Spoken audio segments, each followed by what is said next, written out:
ઓમ શ્રી હરિતનયાય વિદ્મહે લક્ષ્મણ પુત્રાય ધીમહિ તન્નો ત્રિકમાચાર્ય પ્રચોદયાત. ઓમ નમઃ શિવાય. ઓમ નમઃ શિવાય. ઓમ નમઃ શિવાય. ઓમ શુભં કરોતુ કલ્યાણં આરોગ્યં ધનસંપદં શત્રુબુદ્ધિ વિનાશાય દીપજ્યોતિર્નમોસ્તુતે. ઓમ ગુરુર્બ્રહ્મા ગુરુર્વિષ્ણુ ગુરુર્દેવો મહેશ્વરઃ ગુરુઃ સાક્ષાત પરમ બ્રહ્મ તસ્મૈ શ્રી ગુરવે નમઃ. સોહમ ઉપાસના એ જીવાત્મા અથવા અહમ જેટલા દિવસ આત્મભાન ભૂલીને પ્રકૃતિની પરિઘમાં ઉત્પન્ન થયેલા મન બુદ્ધિ દ્વારા એ પ્રકૃતિને પોતાની કલ્યાણદાયી સમજીને કામના વાતાવરણ કરી રહેશે.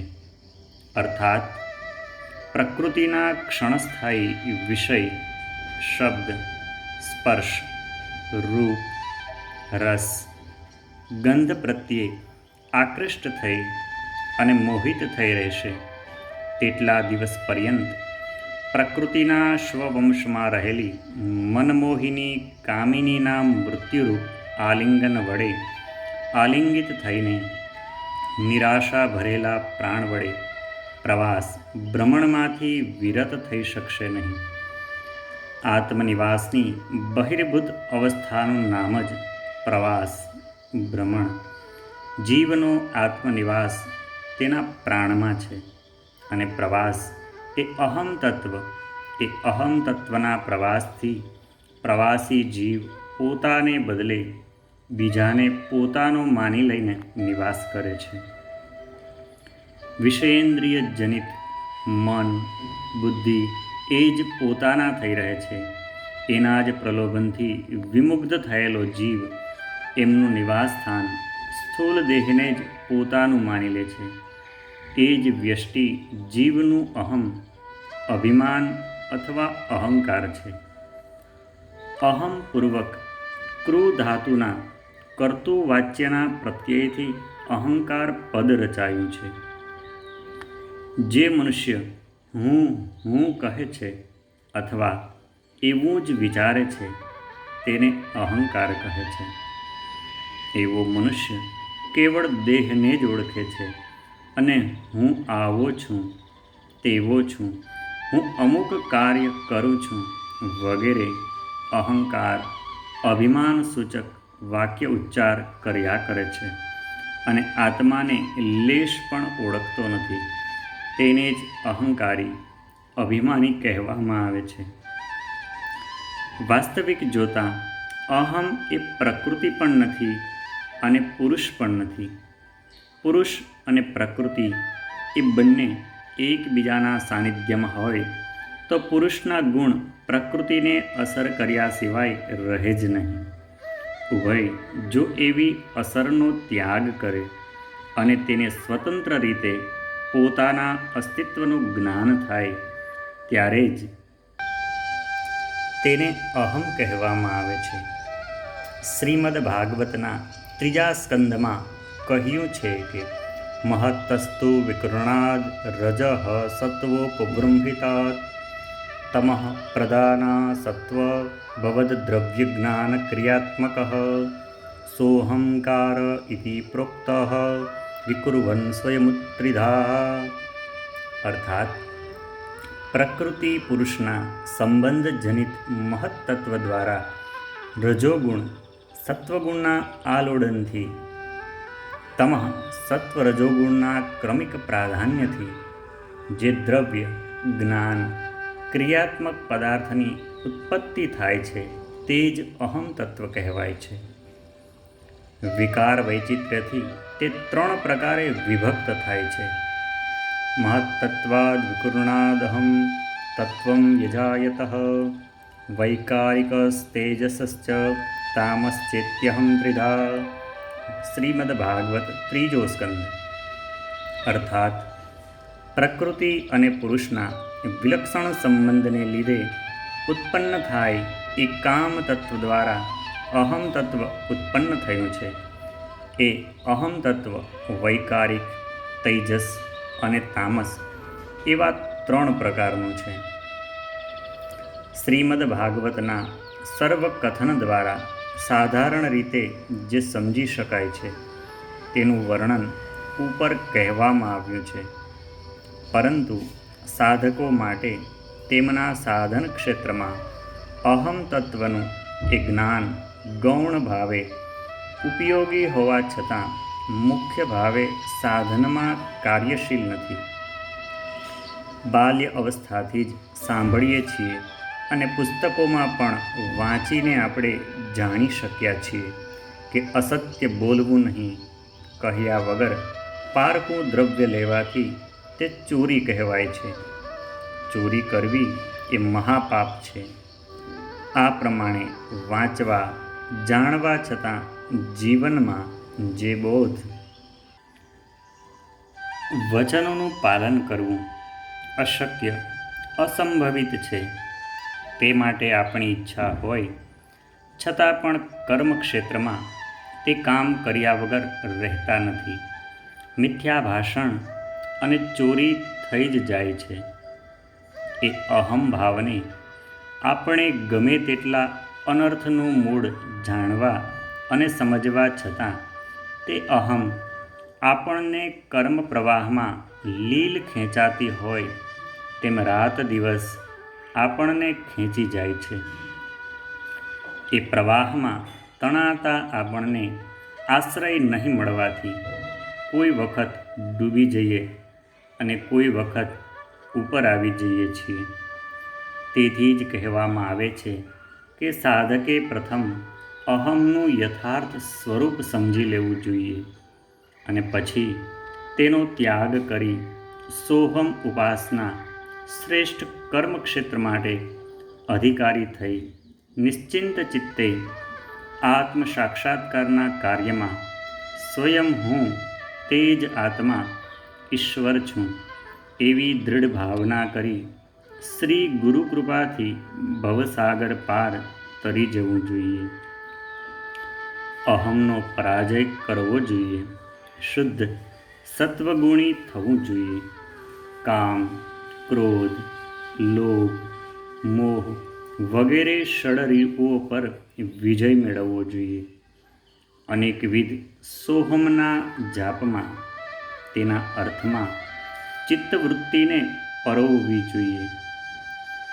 શ્રી ગુરુદેવે બતાવેલી વિધિ પ્રમાણે અનુષ્ઠાન આરંભ કરી 24 કલાકમાં બને તેટલો શ્વાસોશ્વાસમાં એ જ મંત્ર ભાવનાપૂર્વક જપ કરવો જોઈએ. સોહમ જપ માટે અધિકારી અને સાધનાનો અભ્યાસ હવે લખવામાં આવે છે.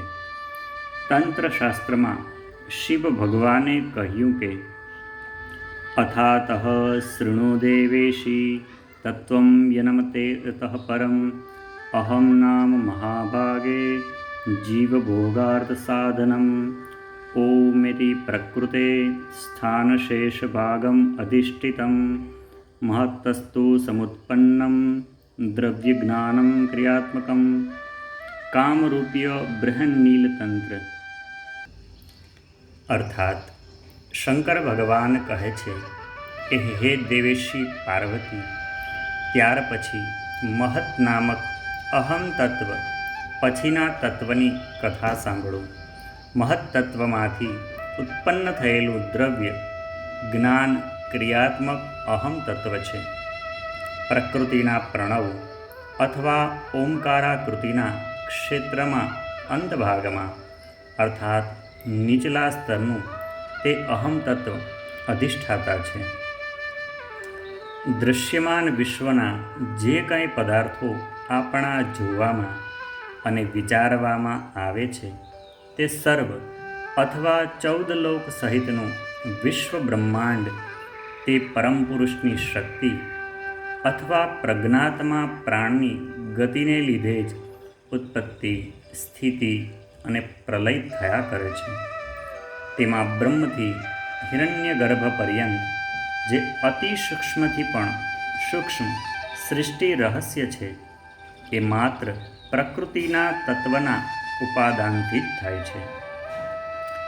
સરિતાનો પ્રવાહ જેમ જેમ જળ સંચાર કરીને ભિન્ન ભિન્ન સ્થળ ક્ષેત્રમાં અનેક પ્રકારના અન્ન, ફળ, મૂળ, કંદ ઉત્પન્ન કરે છે, તે પ્રમાણે પ્રાણરૂપ પ્રવાહના રસ સંચારથી મહદ આદિ હિરણ્યગર્ભ ક્ષેત્રમાં, દેવતા આદિ અને અહમ ક્ષેત્રમાં દ્રવ્ય જ્ઞાન, ક્રિયાત્મક પ્રજાપતિ વર્ગ, પંચ તન્માત્રા, મન, વિષય, ઇન્દ્રિય સહિત આપણને દૃશ્યમાન થતું આ વિશ્વ ઉત્પન્ન થાય છે.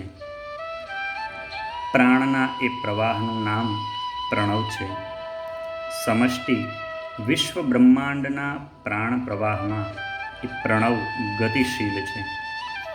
વ્યષ્ટિ જીવદેહમાં પણ એ જ પ્રણવ કાર્યશીલ છે. તમે અથવા તમારો દેહ એ જ પ્રણવની એક ક્ષુદ્ર મૂર્તિ માત્ર છો. પર્વતમાંથી નિસરતી પ્રવાહિની ઉર્ધ્વમાંથી નીચે આવર્તન કરે છે ત્યારે તે સ્થાને જેમ વિશાળ કુંડાળું ચક્કર ચક્કર ઘૂમે છે અને તેમાં ફીણવાળા અસંખ્ય પરપોટા પોતાનું રૂપ ધારણ કરે છે, તે પ્રમાણે જ પુરુષમાંથી નિસરતો પ્રવાહી પ્રણવ ઉર્ધ્વમાંથી નીચે અવતરણ કરતાં જ પ્રકૃતિ નિમ્ન ક્ષેત્ર તમોગુણના ઘોર આવર્તનમાં ચક્કર ખાઈને પ્રજાપતિ આદિ વિષય તન્માત્રાથી મન, ઇન્દ્રિય આદિ રૂપે અસંખ્ય જીવ અને જગત સમન્વિત અહમ તત્વ રૂપમાં બદલાઈ જાય છે. ત્યારથી જ સર્વ દ્રવ્યમાન અને ક્રિયાત્મક અને પ્રણવ આકારની પ્રકૃતિમાંથી નીકળેલો હિરણ્યગર્ભનો શેષ અંશ અથવા નિમ્ન સ્તરમાં જ અધિષ્ઠિત થઈ રહે છે. એ જ અહમ તત્વનું સ્થાન અથવા ક્ષેત્ર છે.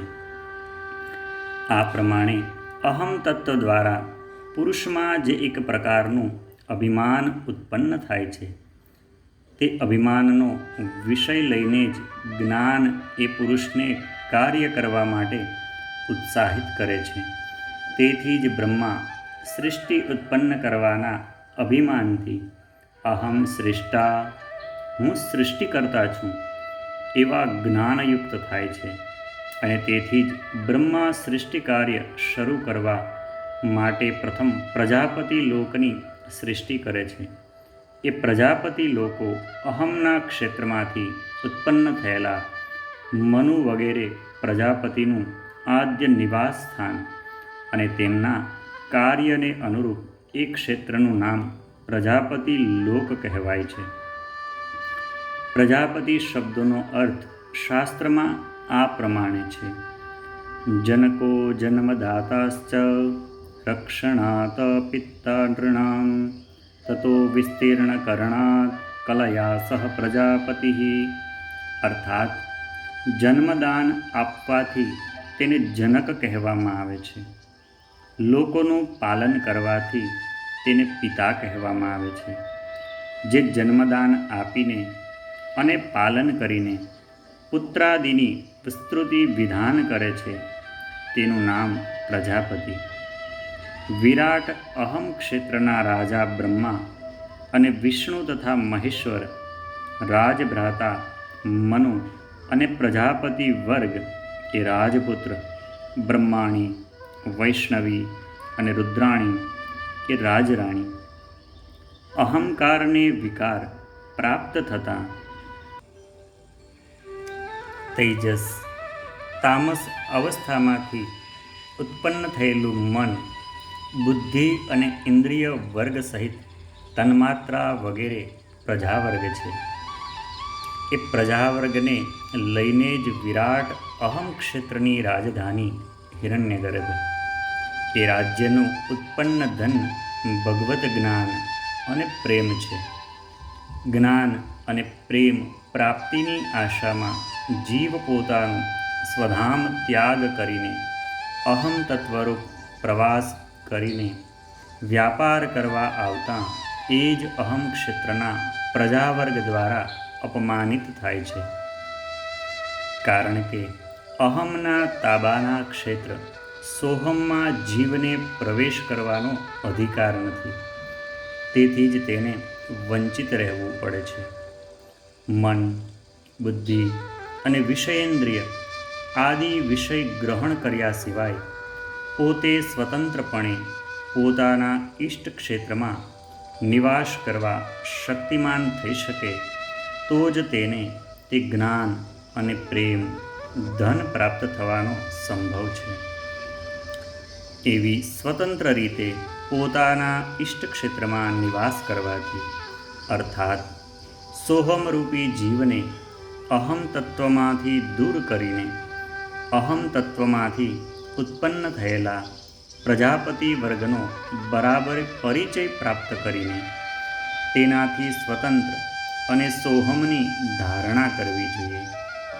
અહમના ક્ષેત્રમાંથી નીકળી જઈ સોહમના ક્ષેત્રમાં જઈ નિવાસ કરવો જોઈએ.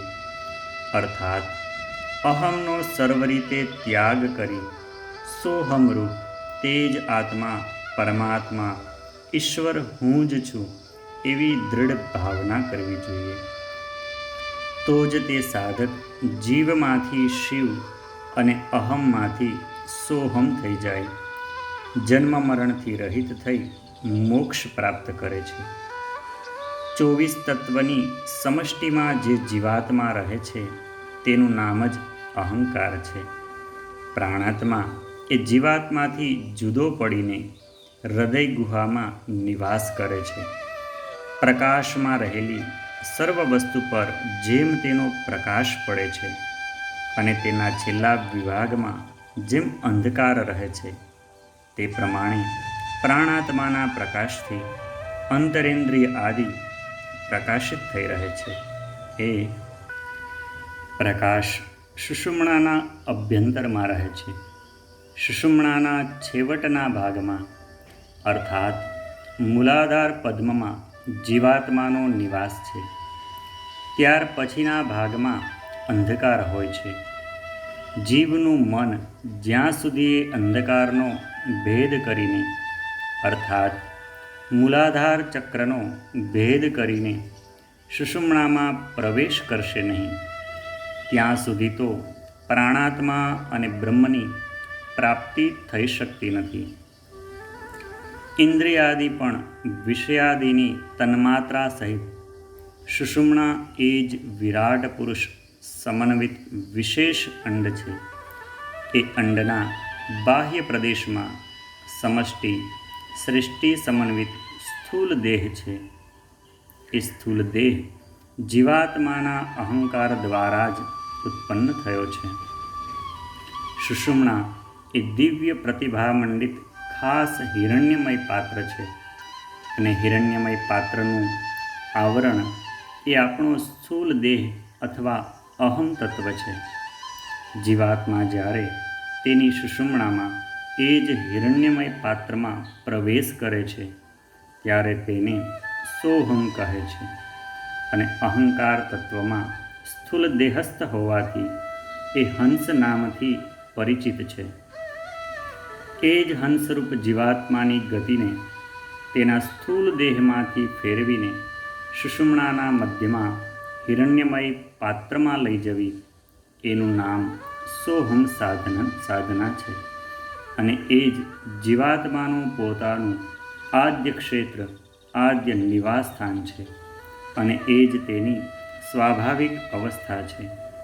અહંકાર દ્વારા વિકૃત થયેલા તૈજસ અને રાજસ અંશ દ્વારા ઉત્પન્ન થયેલી જ્ઞાન અને કર્મેન્દ્રિયાત્મક બુદ્ધિને અવિકૃત પરાવિદ્યા વા જ્ઞાન શક્તિ અને પ્રાણની ક્રિયાશક્તિને પ્રત્યક્ષ કરવાની શક્તિ છે. પ્રાણસ્ય હિ ક્રિયાશક્તિર બુદ્ધે વિજ્ઞાન શક્તિતા. અર્થાત બુદ્ધ જીવ પોતાની બુદ્ધિના બળથી પોતાની પ્રાણશક્તિ ધારણ કરી શકે અથવા પ્રત્યક્ષ કરી શકે તો મહદાખ્ય બુદ્ધિ અથવા તત્વજ્ઞાન સંપન્ન થઈ શકે છે. એ મહાત્વ બુદ્ધિ અથવા જ્ઞાનતત્વ જ ચિન્મય પ્રજ્ઞાત્મા પ્રાણ ચૈતન્ય છે. એ જ શ્રી ભગવાનની દિવ્ય જ્યોતિર્મય ચિત્તકણા પ્રાણ માયાના આશ્રયથી પુરુષ પ્રકૃતિ રૂપે મહદાદિ હિરણ્યગર્ભના આકારે આવર્તિત થયા પછી પ્રકાશ જેમ રેડ પોઝિશન લાલ વર્ણની અવસ્થામાં આવ્યા પછી તેનામાં એનર્જી બળ હોવા છતાં અદૃશ્ય થાય છે.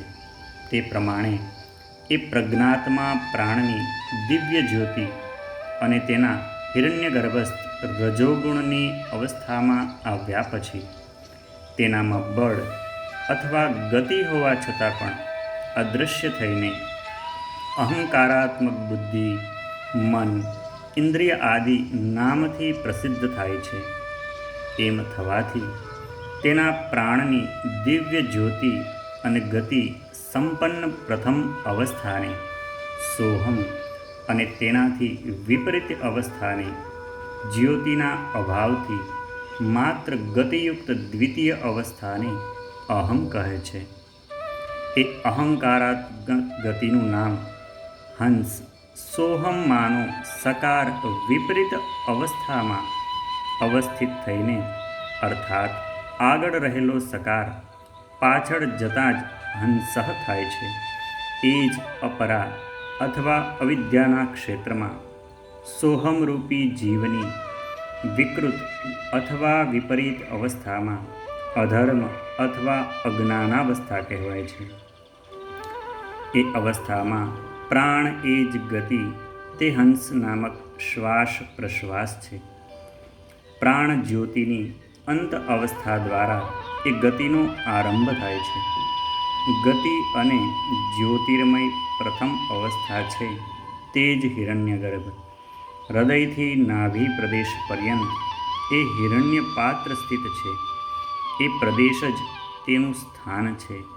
એ જ સોહમ અને નાભિ પ્રદેશથી જ્યોતિશૂન્ય ગતિ તે જ હંસ રૂપે રહેલું અહમ છે. અભિમાનાત્મક અજ્ઞાન અવસ્થા એ જ હિરણ્યમય પાત્રનું આવરણ છે. એ આવરણ દૂર કરી ન શકાય. અર્થાત અહમ ભાવાત્મક હંસની ગતિ વિચ્છેદ કરીને તે ગતિ ફેરવીને હિરણ્યગર્ભમાં લઈ જઈ ન શકાય તો બાહ્ય જ્ઞાન અથવા બ્રહ્મજ્યોતિ આત્મજ્યોતિના દર્શન અસંભવિત છે. ઉપનિષદમાં કહ્યું છે કે હિરણ્યમયેન પાત્રેણ સત્યસ્ય નિહિતમ સુખમ તત્વં પુષન્નપા વૃણો સત્યધર્માય દૃષ્ટયે. ઈશોપનિષદ.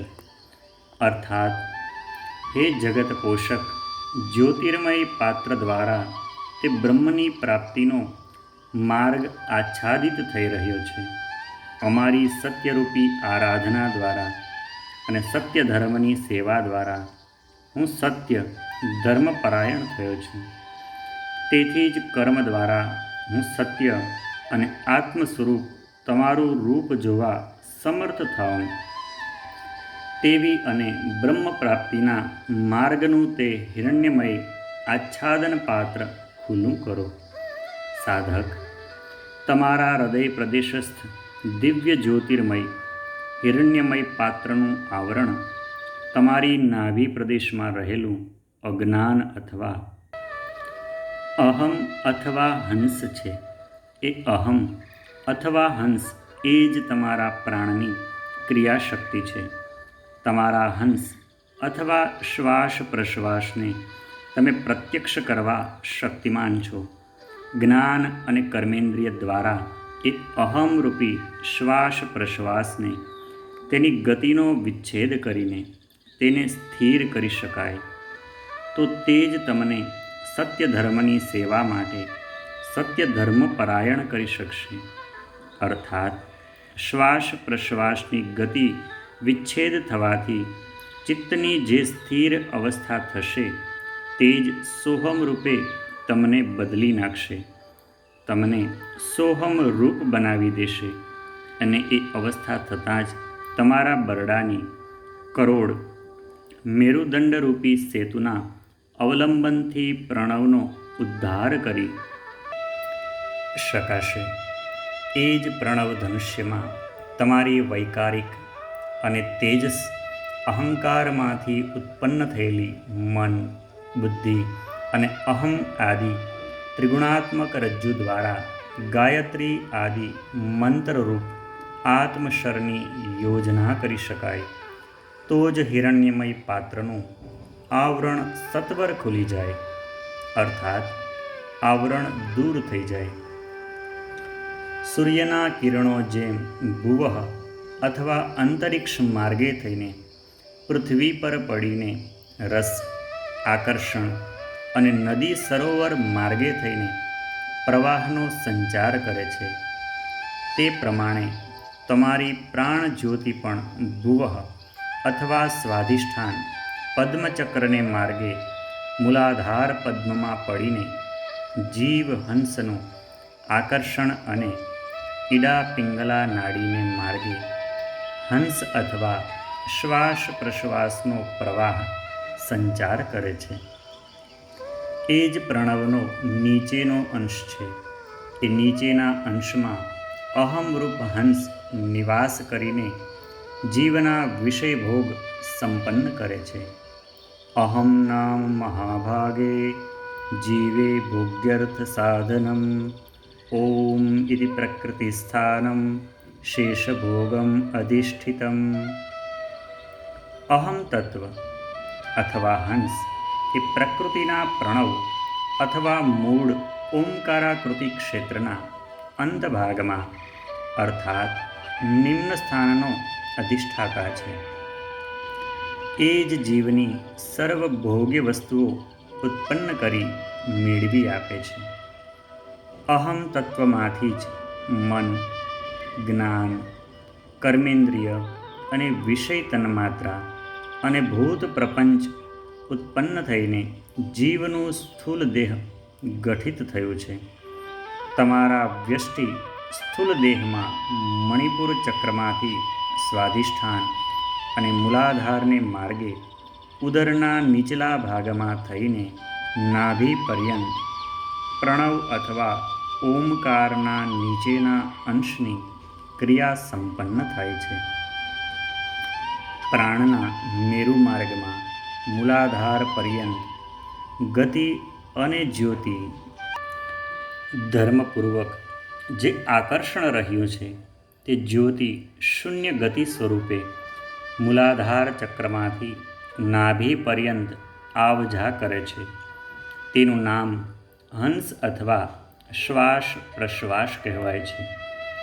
જે શ્વાસ પ્રશ્વાસ આવજા કરે છે, વહન થાય છે, તેને સ્થિર કરી શકાય તો હંસ જીવ મૂલાધાર આદિ ષડચક્ર દ્વારા એ જ ગતિનો અનુભવ કરવાથી સોહમ થઈ જાય અને એ ગતિ ગુરુ ઉપદેશ દ્વારા ગાયત્રી મંત્ર આદિનો ભાવાર્થ સમજ્યાથી પ્રણવના ગર્ભમાં રહેલા હિરણ્ય ગર્ભમાં પ્રવેશ કરીને ગતિ અને જ્યોતિ ધર્મપૂર્વક ઓમકારના રૂપમાં પરિણીત થાય છે.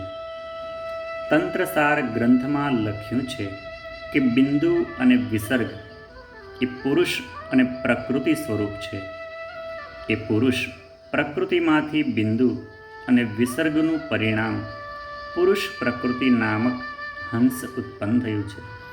હમ એ વર્ણ પુરુષ છે અને સહ એ વર્ણ પ્રકૃતિ છે. એ હંસનું નામ જ અજપા કહે છે. જીવ નિરંતર એની જ આરાધના ઉપાસના કરે છે. જ્યારે પ્રકૃતિ પુરુષને પોતાનો નિત્ય આશ્રય સમજીને એક્ય ભાવાપન્ન થાય છે ત્યારે એ હંસ સોહમના રૂપમાં બદલાઈ જાય છે. અર્થાત હંસને બદલે સોહમ થઈ જાય છે. એટલે જીવ શિવરૂપ બને છે. ત્યાર પછી મૂર્તિ સ્વરૂપ સકાર અને હકારનો લોપ થતાં પૂર્વરૂપ સંધિ અર્થાત મિલન થવાથી ઓમ એવું પદ થાય છે. સોહમમાંથી સહ અને હનો લોપ થાય તો માત્ર ઓમ અવશેષ રહે છે. આ સમયે સાધક પરમ આનંદમય નિત્ય ચૈતન્ય સ્વરૂપ એ જ પ્રણવને આત્માથી અભેદ જાણી શકે છે. એ જ અહમ તત્વની સાધના. આ સાધનાનું અનુષ્ઠાન કરતાં પહેલાં જીવાત્મા રૂપ હંસ અથવા અહમ તત્વની ક્રિયાશક્તિ પ્રથમ સારી પેઠે સમજ્યા વિના સાધકની સાધના સુસાધ્ય થઈ શકતી નથી અને અનેક સ્થળે નાના પ્રકારની વિશૃંખલતાને લીધે સાધના હિતને બદલે વિપરીત થઈ જાય છે.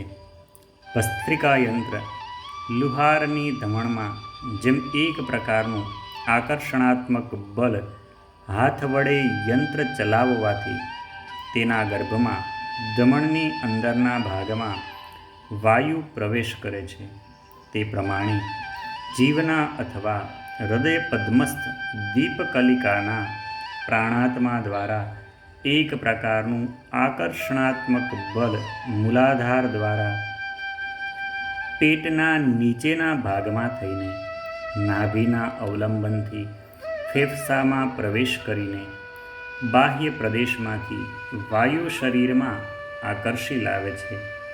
એનું નામ પ્રકૃતિ અથવા સકાર કહે છે. જીવના કર્મ સંસ્કારને લીધે પ્રકૃતિનો ગુણ વિકાર પામતો જીવ પોતાના પુરુષ ચૈતન્ય પ્રાણાત્માથી સ્વતંત્ર થઈને છૂટો પડી જઈને અહમ તત્વરૂપમાં બદલાઈ જાય છે. ગુણમાં ફેરફાર થવાથી કર્મ સંસ્કાર વિજડિત જીવાત્માનું નામ કુલકુંડલીની વેષ્ટિત સ્વયંભૂ લિંગ કહેવાય છે.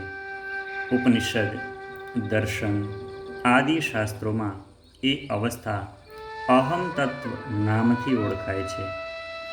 સૂર્યમાંથી નીકળેલા ગ્રહ ઉપગ્રહ સહિતનું જગત જેમ સૂર્યના આકર્ષણથી વિધૃત થઈ રહ્યું છે અથવા ધ્રુવના આકર્ષણથી જેમ સૌરમંડળ સહિત સપ્તર્ષિ મંડળ જેમ વિધૃત થઈને તૃણાયમાન થઈ રહ્યું છે, આમ તેમ ફરી રહ્યું છે.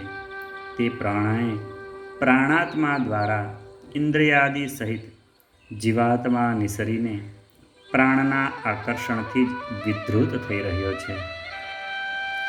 રજ્જુથી બાંધેલા પક્ષીને જેમ ગગનમાં ઉડીને બંધનના આકર્ષણથી પાછું તેને સ્થાને આવવાની ફરજ પડે છે, તે પ્રમાણે જ કર્મ સંસ્કારરૂપ રજ્જુથી આબદ્ધ થયેલા જીવાત્માને તેના પુરુષ ચૈતન્ય પ્રાણાત્માના મિલનની આશાએ હૃદયરૂપ ગગનમાં ઉડીને કુલકુંડલિનીના આકર્ષણથી મૂલાધારમાં પાછો આવવાની ફરજ પડે છે.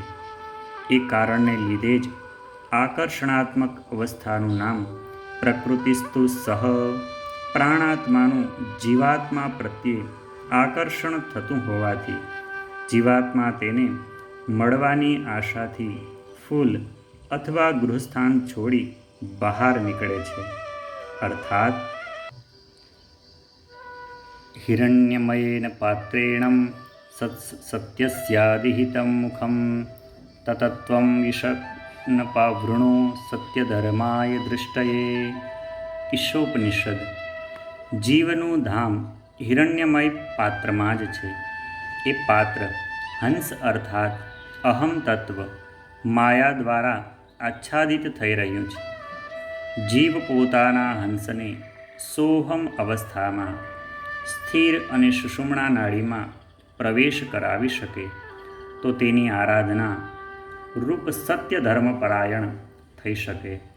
એમ કરવાથી જ સત્ય અને આત્મ સ્વરૂપ ઈષ્ટ અથવા શ્રી ભગવાનના રૂપનું દર્શન કરવા સાધક સમર્થ થાય છે.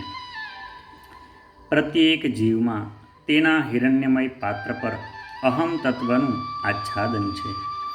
અહમ તત્વના સત્ય ગુણથી જે વિકારી અવસ્થા થાય છે તેનું નામ જ મન છે.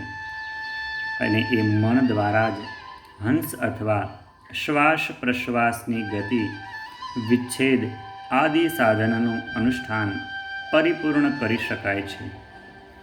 તાત્પર્ય એ છે કે મન એ જ સર્વ પ્રકારના બંધન અને મોક્ષનું કારણ છે. માટે 10 ઇન્દ્રિયો સહિત 11મા મનને વશ કરી બાહ્ય વિચરતી ઇન્દ્રિયોને અંતરા અભિમુખ કરી જીવાત્માને પરમાત્મા સાથે મિલન કરાવી, હંસને સોહમ બનાવી સ્વજીવનને ધન્ય બનાવવું એ જ સાધકનું જીવન કર્તવ્ય ધર્મ છે.